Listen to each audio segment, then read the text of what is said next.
तुमने कभी ध्यान दिया है, जितना ज्यादा तुम लोगों के पीछे भागते हो उतना ही ज्यादा तुम अपने आप से दूर होते चले जाते हो।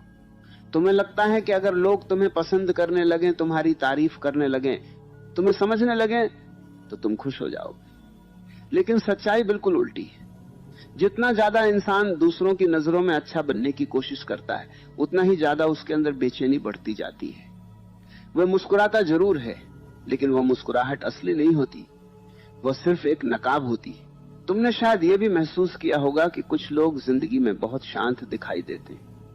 वे किसी को इंप्रेस करने की कोशिश नहीं करते, किसी से बहस नहीं करते, हर किसी के पीछे भागते नहीं, फिर भी लोग उन्हें इज्जत देते हैं, लोग उनके पास बैठना पसंद करते हैं, लोग उनकी बात ध्यान से सुनते हैं। ऐसा क्यों होता है? क्योंकि वह इंसान दूसरों को खुश करने में नहीं, खुद को समझने में लगा होता है। और जब इंसान खुद को समझने लगता है तब उसके अंदर एक अजीब सी ताकत पैदा हो जाती है, ऐसी ताकत जिसे शब्दों में समझाना मुश्किल है लेकिन महसूस करना बहुत आसान है। तुम आज तक ये सोचते रहे कि अगर लोग तुम्हें छोड़ देंगे तो तुम अकेले हो जाओगे, लेकिन सच तो यह है कि तुम आज भी अकेले ही हो, बस तुम्हें इसका एहसास नहीं। भीड़ में रहकर भी इंसान अकेला हो सकता है और अकेले रहकर भी वो बहुत गहरा और खुश हो सकता है।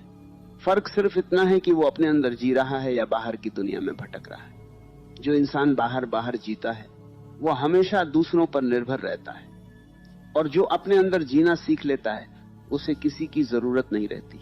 सोचकर देखो, तुम कितनी बार सिर्फ इसलिए दुखी हुए क्योंकि किसी ने तुम्हें नजरअंदाज कर दिया।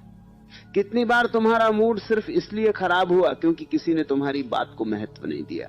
कितनी बार तुमने अपने आप को ही कम समझ लिया सिर्फ इसलिए क्योंकि किसी ने तुम्हें वैसी इज्जत नहीं दी जैसी तुम चाहते थे। इसका मतलब क्या है? इसका मतलब सिर्फ इतना है कि तुमने अपनी खुशी की चाबी दूसरों के हाथ में दे दी, और जब खुशी की चाबी दूसरों के हाथ में होती है तो दुख आना बिल्कुल तय होता है। इस दुनिया में सबसे बड़ी गलती यही है कि इंसान खुद को छोड़कर बाकी सबको संभालने की कोशिश करता है।